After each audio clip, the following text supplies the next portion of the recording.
Using your clever exchange cutter. When cutting plastic banding, align the head at a 45-degree angle and pull the blade through the banding. Do not use the head to pry, pull, or twist the banding. When cutting plastic film, start the cut from the bottom of the material and pull upwards through the top. Keep the material taut while cutting for the best results. When cutting tape, use either the integrated tape splitter on the end of the handle or the triangular tape splitter on the head. This reduces tape residue on the blade, which prolongs blade life.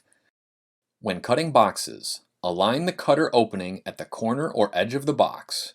Angle the handle slightly to improve the ease of the cut, and pull the cutter through with even force. To replace the head, grasp the handle while pressing down on the locking tab.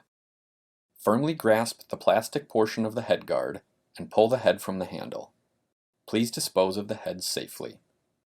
Insert the head until the locking tab clicks in place. The head should not pull back out without pressing the locking tab.